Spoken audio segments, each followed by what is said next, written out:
जिंदगी जब रुलाई तो समझ जाना गुनाह मुआफ हो गई। जिंदगी जब हिंसाई तो समझ जाना दुआ कबूल हो गई। जब तुम्हें गुनाह की बाद नदामत हो तो समझ लो कि अल्लाह हो तो कुछ लो कि अल्लाह नहीं चाहता कि तुम उस राह पे जाओ। अल्लाह खुद पर कोई एहसान नहीं रखता।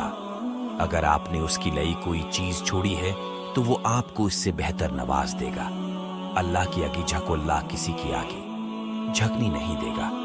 जिंदगी तब खूबसूरत लगती है जब किसी की चेहरे पर मुस्कुराहट हो और इस मुस्कुराहट की वजह आप हो। जब दर्द बढ़ने लगी और कुछ भी समझ न आई तो अपनी रब की तरफ चली जाओ कि उनके दिलों को सुकून उसकी याद में है। जब इबादत सुकून देने लगी तो समझ जाओ कि अल्लाह तुमसे राजी है। कायनात में कोई इतनी शिद्दत से किसी का इंतजार नहीं करता जितना अल्लाह अपनी बंदी की तौबा का करता है। जब कोई दिल दुखाई तो चुप रहना बेहतर होता है कि उनकी जिन्हें हम जवाब नहीं देती उन्हें फिर वक्त जवाब देता है। दुनिया में सबसे तेज रफ्तार चीज दुआ है जो दिल से जबान तक पहुंचने से पहले अल्लाह के पास पहुंच जाती है। मुकद्दर इतनी बार बदलता है जितने बार बंदा अल्लाह पाक से रुजुआ करता है। जो लोग दूसरों की खुशी में खुश होती है उनकी खुशी में कभी कमी नहीं आते। जिन घरों में अल्लाह का जिक्र होता है वहां सुकून, मोहब्बत और बरकत नजर आती है। अगर तुम गलतियां नहीं करोगी तो कैसी पता चलेगा कि कौन तुम्हारी करने का इंतजार कर रहा है। वक्त अच्छा हो या बर, अल्लाह कभी भी किसी का साथ नहीं छोड़ता बरी। सुलूक का बेहतरीन जवाब अच्छा सुलूक और जहालत का बेहतरीन जवाब खामोशी है।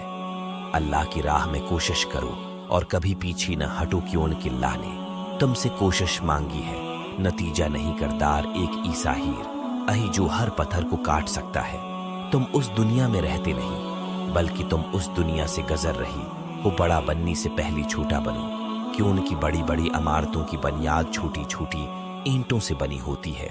जो पढ़ नहीं सकता और जो पढ़ता नहीं है दोनों यकसां तौर पर जासिल रहती हैं। जब खामोशी को हथियार के तौर पर इस्तेमाल किया जाए तो ये अल्फाज से भी ज्यादा जख्म दे सकती है। लोग किताबों की तरह हैं, हर एक की अपनी कहानी है।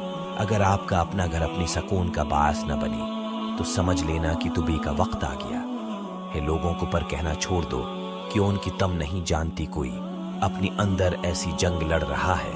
किसी को जलील करने से पहले खुद जलील होने के लिए तैयार रही कि उनकी अल्लाह का तर उस वो सर्फ इंसाफ तौलता है। जो लोग दर्द को समझते हैं वो भी दर्द की वजह नहीं बनती। जालिम को चंद रोज दुनिया में मोहलत देता रहता है लेकिन जब पकड़ता है तो फिर नहीं छोड़ता। इंसान परेशानियों की गिनती करने का माहिर है लेकिन नामतों का शुमार करना भूल जाता है। अपनों से ऐसी लड़ाई न लड़ें कि लड़ाई तो जीत जाएं मगर अपनों को हार जाएं। तारीख हजारों साल में बस उतनी से बदली है।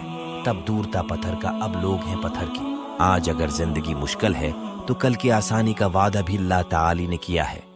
बस दुआ में यकीन से मांगती रहो। जिन बातों पर झगड़ा करके लोग मन्नो मटी तली जा सूती हैं उन्हीं बातों पर हल्की से मटी डालकर दुनिया में परसकून जिंदगी गुजारी जा सकती है। सब्र में शकू नहीं होता, सिर्फ खामोशी होती है और इस खामोशी का शोर सिर्फ अल्लाह है। संता है कुरान पाक बार बार कहता है ना अमीद न हो, कमजोर न पढ़ो, गमगीन न हो, बेशक अल्लाह हर चीज पर कादिर है। जिसकी अना उसकी कद से ऊंची हो वो शख्स रिश्ती निभा नहीं सकता। जो बंदा अल्लाह को पसंद होता है उसका उम्र की आखिरी दिनों में ये हाल होता है कि वो कहता है कि मैंने कुछ नहीं किया, यूं ही उम्र जाया कर दी। अज़मंद और बेवकूफों में कुछ न कुछ ऐब जरूर होता है। अक्लमंद अपनी ऐब खुद देख लेता है और बेवकूफों का ऐब दुनिया देखती है। इंसान की आधी खूबसूरती उसकी जबान और आधी खूबसूरती उसकी खामोशी में है। कुछ लोग अपनी आधी जिंदगी पढ़ने में गुजार देती हैं और सीखती क्या है दूसरों को नीचा दिखाना। जब किसी कम ज़र्फ पर एहसान करो तो उसकी शर से बचो। कुछ नेकियां ऐसी भी होनी चाहिए जिनका अल्लाह के सिवा कोई गवाह ना हो। इंसान गुनाह करने की वजह से जहन्नम में नहीं जाता बल्कि गुनाह पर मुतमईन रहने और तौबा न करने की वजह से जहन्नम में जाता है। इंसान की तरबियत का फर्क होता है, वरना जो सुन सकता है वो सुना भी सकता है। दुनिया मुकाफात अमल है, सब्र जाया नहीं जाता। किस किस को राजी करोगे? बस एक रब को राजी कर, लो सारी मुसहली हल हो जाएंगी।